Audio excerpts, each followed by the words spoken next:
inadequately recognised as a health issue in policy and practice.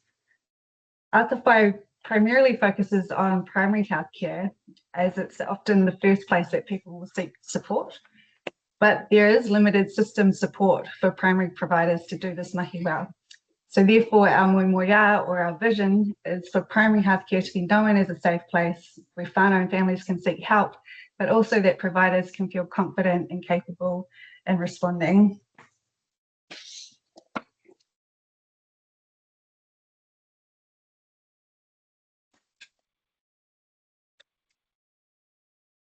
So as you've heard, Atawhai does have a long whakapapa of people, projects and relationships which have all contributed to the development and the undertaking of Atawhai, dating right back to 2008. Our specific Atawhai project was funded in 2020 by HRC and centred within the Bay of Plenty. So in this first project, we worked with primary care providers such as GPs, social workers, nurses and managers across a series of workshops where we asked them what would make it easier for them to respond to family violence in practice. And we developed some tools and network relationships to support responsive practice. And at the end of that project, we really understood that we needed to hear from whānau and families about what matters to them when they engage with healthcare and violence as a part of their lives. So we were funded again in 2024 to undertake this current project, What Matters to Whānau. And the overall aim is to be able to bring these two bodies of knowledge together and create some common understanding between health providers and whānau and families about how we can generate more responsive healthcare.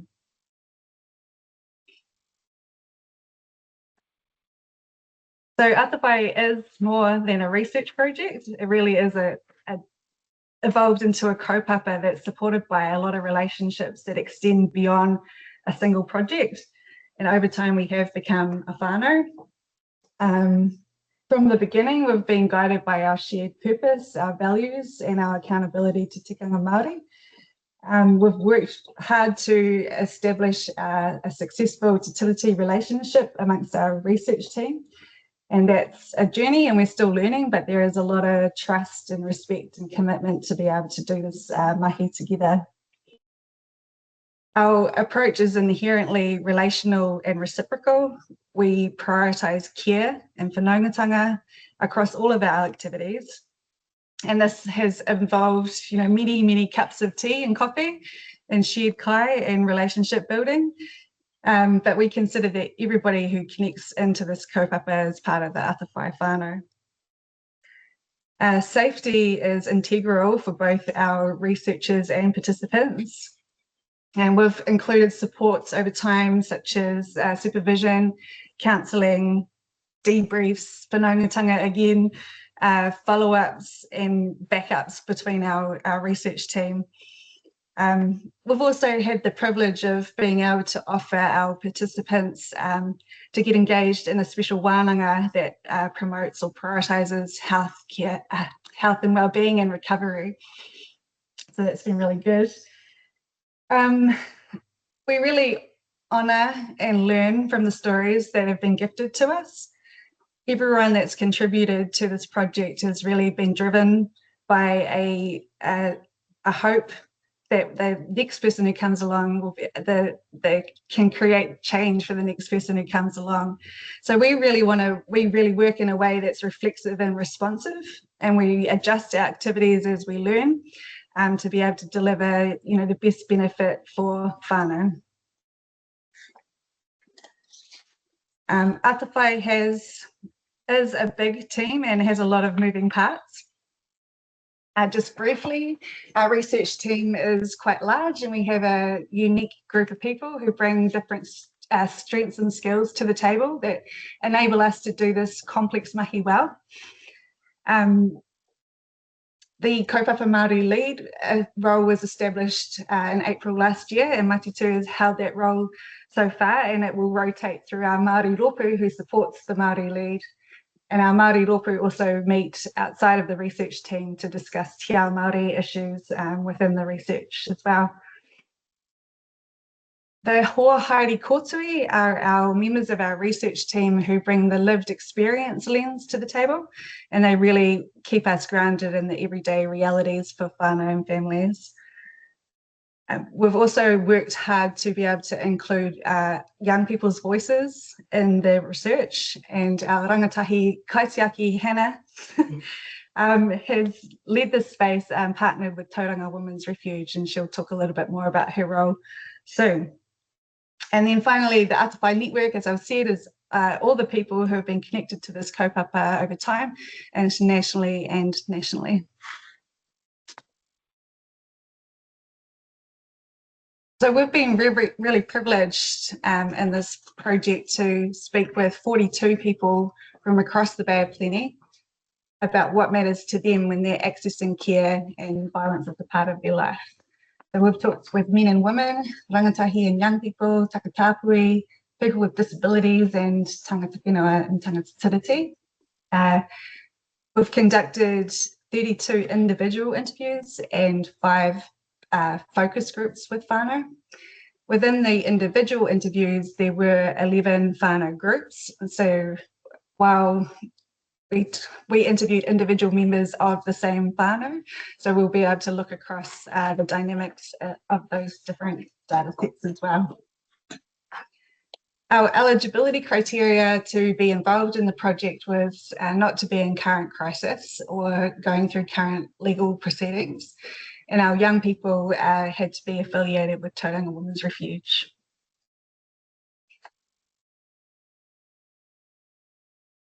So just some early reflections on what we've been hearing when listening to whānau. The stories are really living expressions of experience, and it represents one part of who that person is, and it's the story that they told at that point in time as well. So rather than collecting data or static data, we recognise that everybody's story has a whakapapa and a mauri that shifts and changes as meaning is made. We were really privileged to be able to create a safe space for people to tell their story. For a lot of people, it was the first time that they'd told their story, and it was really powerful for people to reflect, remember, and acknowledge what had happened to them. And that often initiated further healing or further plans to, engage in healing and recovery. Participants also requested a second interview to be able to reflect, share further reflections and memories and thoughts post the first interview that they had. So we can also look at those stories and how the meaning has changed over time based on reflection and remembering.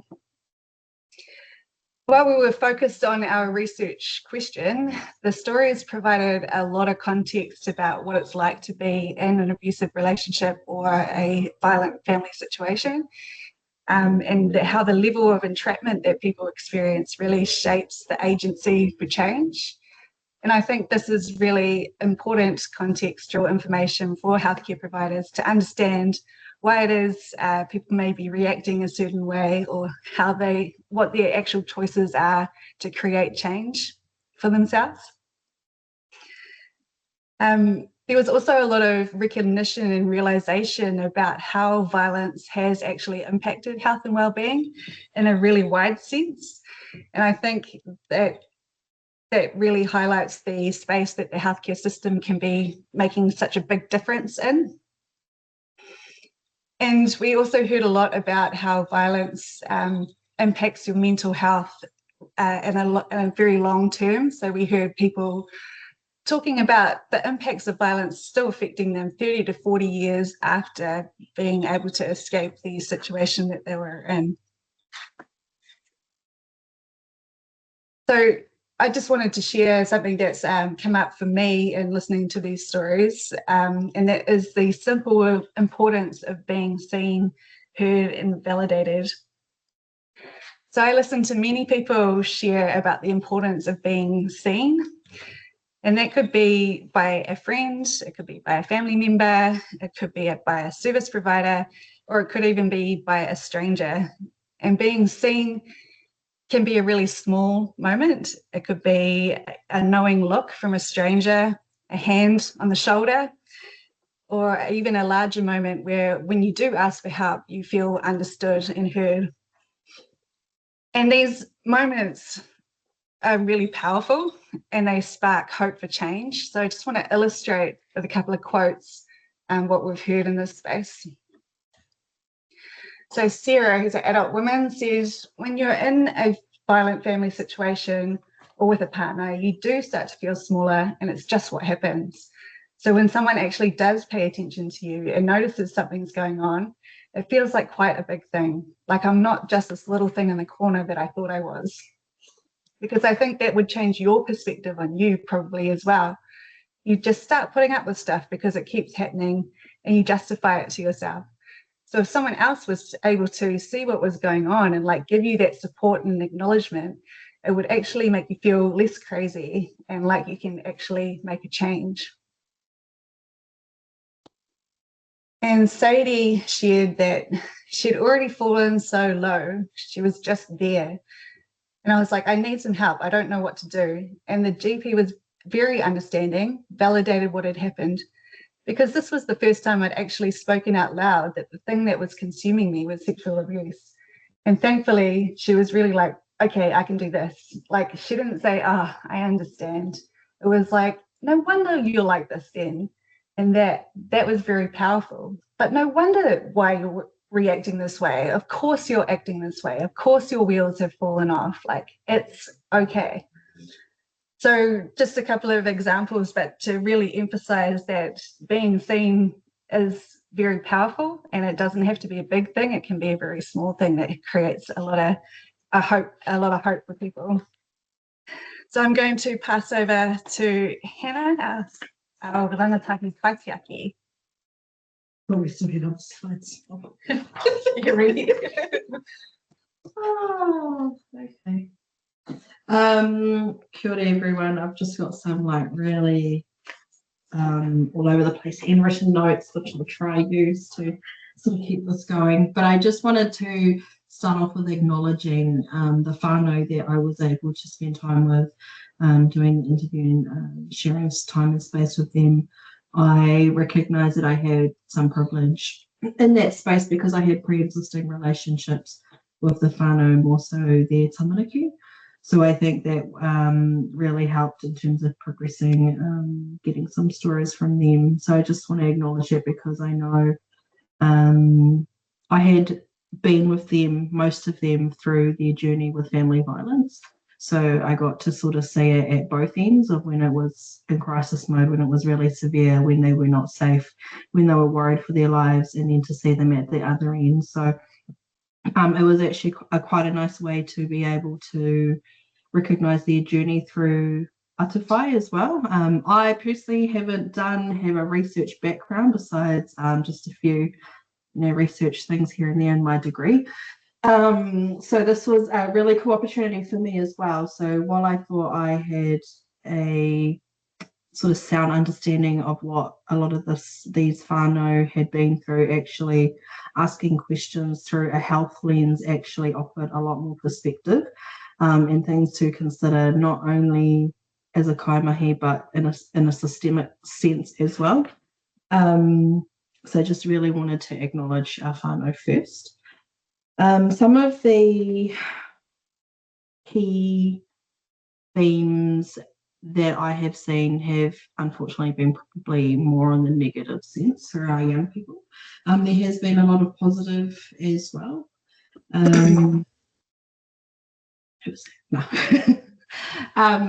Sorry, I'm supposed to go through the slide too. Sorry, Claire had pre-done the slide and I just slotted in, so props to you, Claire. But I guess one thing I really wanted to highlight too, that one key thing that has really come through is our young people not feeling heard as well. So I guess that is something that's quite common between our adults and our young people. I think for our young people, there's another layer there too, because of their age, that can be a barrier for them as well in terms of accessing support that they want or that meets their needs, because a lot of it is adults talking with each other. And it has also popped up to, you know, sort of those ethical dilemmas of young people wanting to disclose what's happening for them, but then knowing that it will get shared with their parents as well. And that has been a barrier for a lot of our young people in terms of speaking up about the violence that's happening. For our young people too, sometimes health systems can feel confusing or unsafe. So when they don't even understand what domestic violence is in its all its forms, they don't even understand the health system and how that can help them with that as well. A lot of young people that I've spoken with have had multiple healthcare professionals come in and out through like primary healthcare, but also healthcare in schools, predominantly like counsellors and social workers, and they don't actually understand what that person's role is.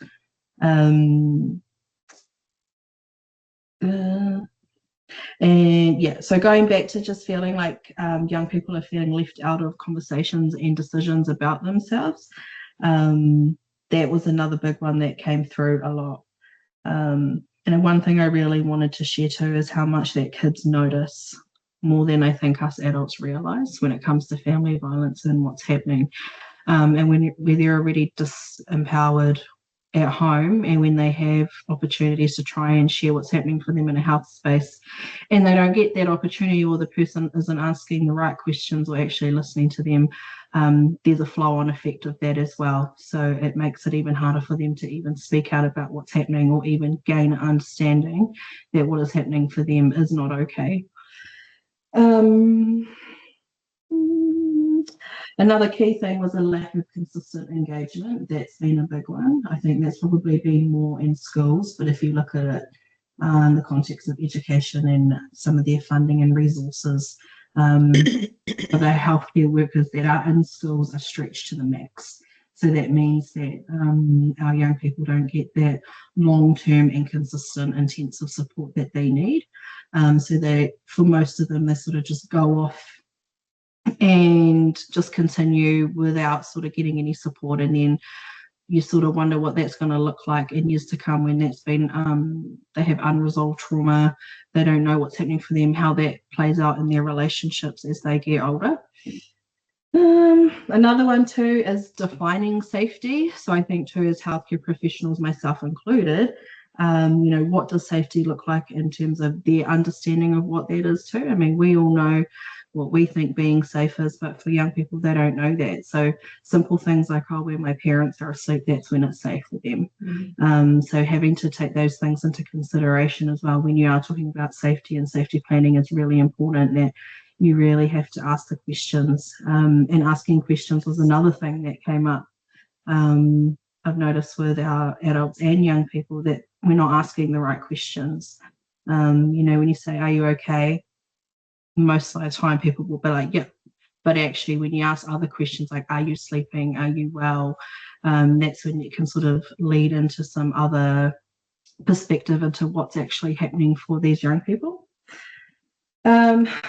Also, another thing I just wanted to share too is what does, you know, a healthy, well cared for child look like, or a child that is going through family violence look like. They all differ so much, you know. A lot of kids get missed because they're quiet, they don't speak up.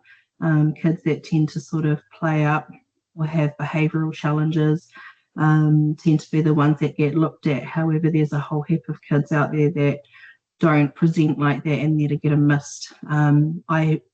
Two of the siblings that I interviewed are prime examples of that. So they were living with family violence for about actually their whole lives, and then it wasn't until the oldest one hit her teenage years and she actually disclosed it to someone, and then it just like opened up what's really been happening for them. But because at school, in the community, they just seemed okay because they weren't saying anything, they got overlooked. So that I don't know, it's a hard one. When kids don't disclose it, you don't really know, and it's hard to know what to look for, but it's just something to be aware of as well. And another thing too is healthcare professionals. Sometimes we are the only support that's in place for these young people when they are still living with family violence, and their whānau around them also have their own challenges. Sometimes we are it. I know personally I have felt that many a times with our rangatahi and our tamariki, that I feel like I am the only one sort of holding a safe space for them. And I am really lucky that I have an amazing boss who allows us to offer long-term support for our young people, and we're not driven by KPIs and just pushing people through as names and numbers and a KPI. We can actually just stick in there for as long as we need to. I know that healthcare looks really differently for everyone, and everyone's roles and purpose looks really different. That's just something that I wanted to share on my behalf. And I think that's mostly it, but I have got, some positive experiences that I have had with young people. Actually on the next slide. Can you sorry, oh, there we go. The parents have their stuff they're going through and they forget that the children actually see it too and hear it. The practitioner made me feel comfortable with them, and they would talk to me about what I was going through. It made me feel like they understood and they would know why I was asking for help. And I think that's probably one reflection I've really had through all of this, is just as healthcare professionals having some kind of domestic violence knowledge and awareness and understanding, because that can make all the difference.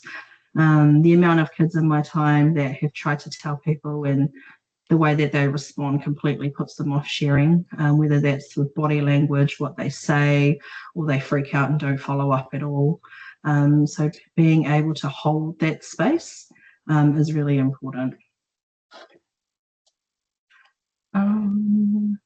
And Christina shared, when you're in a conversation with someone and they're taking notes, when that gets passed on, the person, all they see is what has been written down, not how it was originally said, how it was experienced, or the tone of the conversation, or the tone of what your mind's going through when you said that and wrote it down.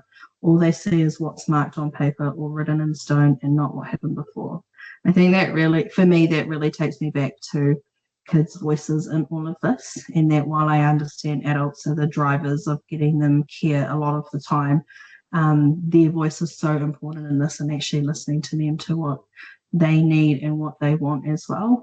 And for a lot of young people to have that autonomy to make decisions around what's happening for them, and having the choice of what therapies, what healthcare, what they need for their well-being, rather than sort of being put into a box of, oh, they just need XYZ, or being labelled with XYZ, and actually trying to get them some meaningful support.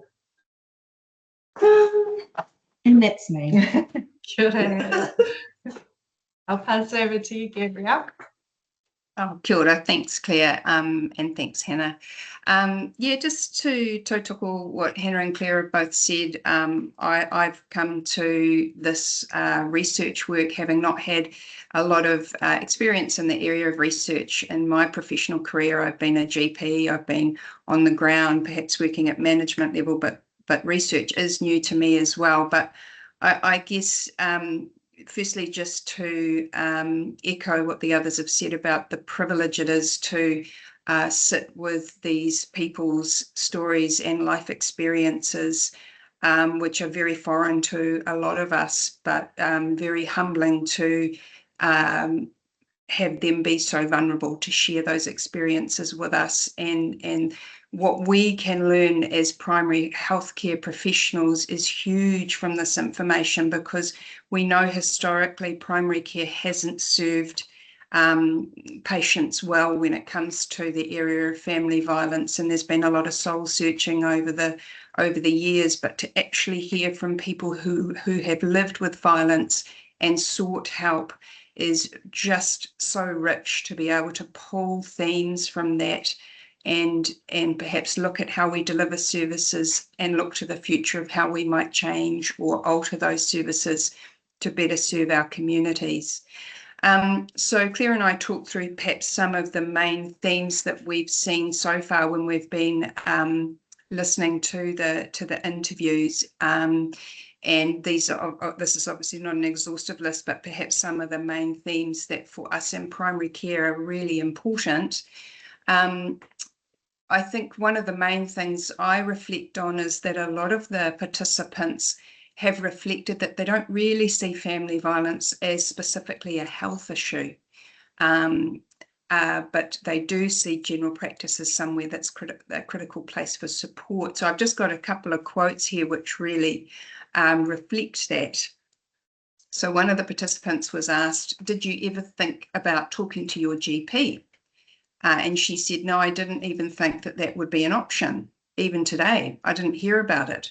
It never really registered in my mind. And another participant said, yeah, I never went for anything else. I never went for bruises or anything like that because I didn't really think that they needed medical attention. And there are lots of similar themes like that that come up where people don't really feel that going to their family doctor or their general practice is where they should go if they're living with violence. So, you know, again, that's an opportunity for us as practitioners to learn and to promote that, yes, it absolutely is. Family violence is to do with your well-being. There was also a really common theme, which I found really interesting, that people didn't want to be a bother to their doctor, which, you know, for us as doctors, that's not great that people don't want to bother us with their problems. And I just got a couple of quotes here. One person said, because doctors are definitely too busy, right, with their 5 minutes consults, and you don't actually necessarily have one doctor anymore. So I think that's a really poor reflection on where we are as a profession in terms of accessibility for our patients, and a bit of a call to action for us. I had another interesting quote. Are women even accessing healthcare? Are our own people, are we really? Or are we only utilising that for our kids when they get unwell, which again raises the issue of cost of going to the GP. Are we on benefits, living in poverty, accessing healthcare? Do we even have a midwife? So again, I think this speaks to people not being able to afford to come to the GP, not having access to their GP. Those are all things that our current system is perhaps failing into with our patients. So some other stuff. So that was kind of more the negative, you know, takes from that perhaps made us reflect on what we're currently doing as a service provider. When it came to the things that people might like to see and what they've found really helpful when they've gone to their providers with their family violence issues, I think one of the big themes was that people were wanting to feel like somebody was walking with them, was going through the journey with them, and that may take a long period of time to see change, but they just needed that support of someone that was going to be there and be reliable and support them. And there's a lovely quote here, which one woman told us when we asked her what she would like to see ideally in a healthcare setting. She said, if I took my family to the GP today because of some of the stuff she's going through, I would expect that a doctor would slow the whole thing down. Never mind about we've only got 15 minutes, and get a wraparound service for her before she leaves that door. So I think that speaks to, you know, we're not just working in isolation as GPs and practice nurses. We now do have wider teams that we work with within primary care, and just finding that team or that approach where somebody who's living with violence has a wraparound service with multiple people perhaps that can support her in her journey. And another lovely quote here, I would want to deal with the same person and not a different person each time, so I feel safe enough and won't have to repeat my situation. I would want to be made like I feel like I can trust the service that is being offered, and I would want someone to give me the facts, but not feel frustration because I am indecisive. And I think that speaks to, and this is echoed with a lot of the people that we interviewed, having that knowledge of what intimate partner violence is, the dynamics. That's really important that our health professionals understand that. because then you can understand perhaps certain behaviours that you're seeing in people living with violence. And a number of our participants said that, how important it was for them that their health professional got it. They understood, they supported them over a length of time and could understand why perhaps she was going back to a violent partner, but stuck in there with her. So those were kind of our main take homes. And yeah, back to you, Claire. Good, Gabrielle. So just some early reflections on what matters from what we've talked about. So really recognizing how violence impacts your health and well-being in a really wide sense. So it's not just about physical, emotional, psychological health. It is, connection to whānau, connection to friends. It's about your wairua, and it's most definitely about your mental health. We have heard that whānau do want health providers to be a place of support amongst the wider family violence system. That rangatahi and young people do want to share their voice about what matters to them in a safe way.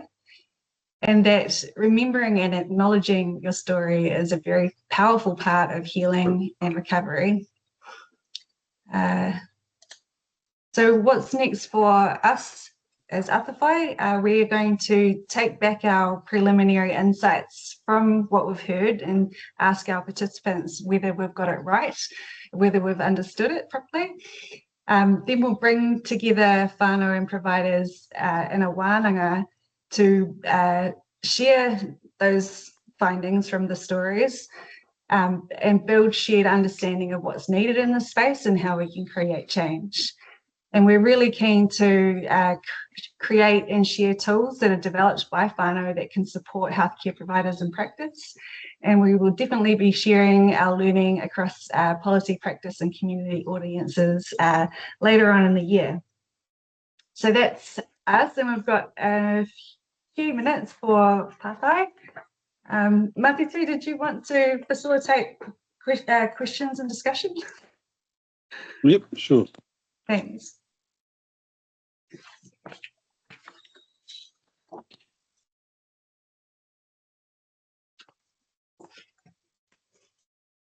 Stop sharing, sorry. Hang on, I'm trying to get to the chat just a sec. Sorry, I put you on the spot there. It's okay. Any questions from the floor? Just gotta be.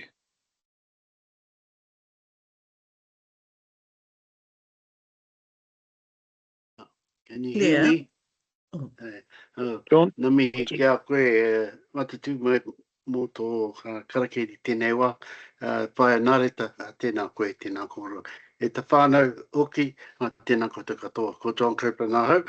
I'm a retiree that's part of this program, that's been part of this Atawhai research. The question I was going to ask was, I can remember a time at Massey High School, they had doctors in schools. Are they still looking at bringing that back? Because there was a lot of, at that time, there was a lot of, particularly our young ladies used to go see the doctors, but it was good for other students. Because when you look at it, the most times young people have in their life is not at home, but at school. So, let's fill it up somehow. Yeah, but that's just a question. I was wondering if they could look at putting, because you seeing a doctor, at the school, like social workers at school, could be a benefit. I don't know. It's all about money, maybe in the end of the day. But yeah, but also it's good to hear that good kōrero have been going on out there, and with the people you're working with. Yeah, and sitting at home now, talking to Lois every day. I put in practice the stuff I've learned, so that's good. Yeah. I can't personally answer that question, John, but I think maybe Gabrielle, you might have some clues on that. Yes, I can attempt to answer that. Kia ora, John, lovely to see you. So I certainly know in Tamaki Makaurau there are GPs in some of the low decile schools. There's funding through the Ministry of Health for that. You have to qualify by being a high needs school, and as I understand, their long-term intention was to have health clinics in every high school in New Zealand. Yeah.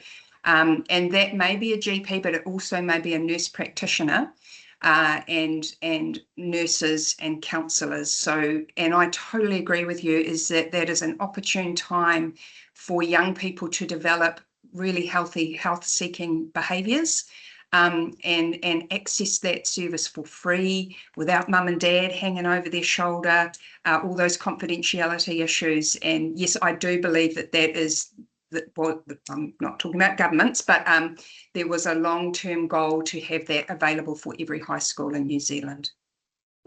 Yeah. Can I add on? Yeah. Just for Yeah. Sorry, Aroha mai hana. I have to go in a few minutes to go and pick my grandchild up, 5 minutes away from the kohanga reo. But to all, I would be, I hope, mate too, that we're meeting again as in the Māori team. I think the interesting part overall for me, and a part that and something that needs to be addressed, is tangata tiriti and tangata whenua working together and sharing in a research project such as this, in a program such as this. I don't like to call it a research project, really.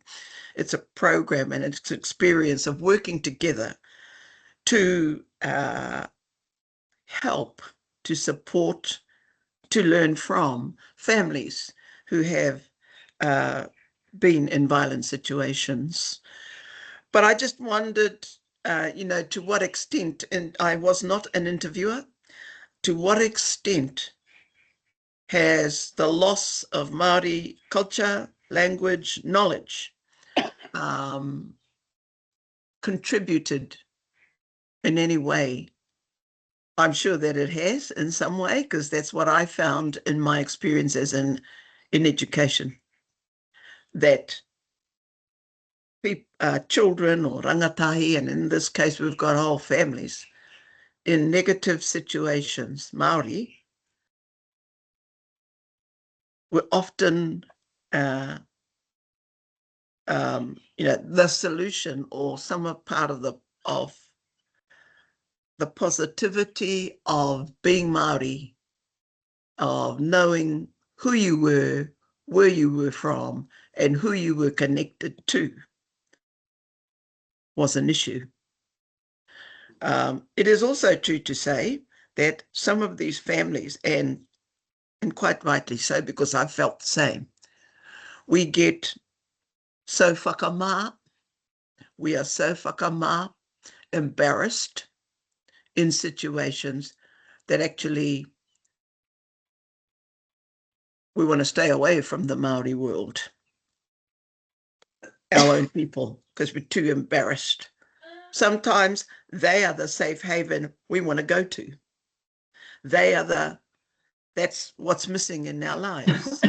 So I just want to add those things as a very generalizations, and only from my experience of being in the education system, and and including tertiary, older students who have had some very have been in many negative situations because they did not know who they were, where they belonged, and their whānau and their whakapapa, they didn't know. And so, and they didn't know their language, and that generated great feelings of inadequacy, whatever, and contributed to negative situations in their lives. And I just wondered to what extent that may have occurred. In fact, I picked some of it up in reading the interviews, and it may come out when we meet as whānau, all the whānau together, but I would be really interested in exploring the extent to which the loss of identity, or the or not having strong connection to the positive Māori world has contributed to some of the situations. But I have to go, or I will get a growling from the mother. Thank you very much. It's Kia ora, pleased to Whāia. meet you. And I just happened along by chance, but I really have learned from hearing. Thank you, Claire. I better go. Kia ora. Ka kite. Thank you. Ka kite. Ngā mihi nui kia koutou mate tu. How do I leave? Oh, I can leave. Yeah, here's right. Thank you. Sure, thank you. Did you have something you wanted to add? Oh yes, about yeah, like doctors and schools. I can't 100% say for certain, but I know my experience in working in a lot of the schools here in Tauranga. No, there isn't doctors in our schools. There's always nurses, which is good, and I do know that they can support some tamaraki to access some additional healthcare that might be out of the nurse's scope. However, that also means that these rangatahi have to go and find their way there as well, because they won't come to them at school. But then another sort of side note on that is I did have, which I didn't know, I had one young person share with me that they, even at school, when they have that ability to talk quite freely, they still have anxieties about sharing it because their parents can actually access their health records. So even though they might share something in confidence, that nurse will put it on their health record, and then their parents can access that health record. So then that's just another side note too, in terms of our young people and some of the barriers that they face. So you're trying to weigh up like the legal stuff with actually like what these young people need as well. So I just wanted to mention that as well, but no, not that I'm aware of here in Tauranga, in terms of healthcare, like GPs in schools, no. Kia ora. Any other questions, or I've read a couple of comments online in the chat, but kia ora to those who have taken the time to write online on the chat. Some good comments there, and yeah, acknowledge those comments. But are there any other questions from the floor, from anybody?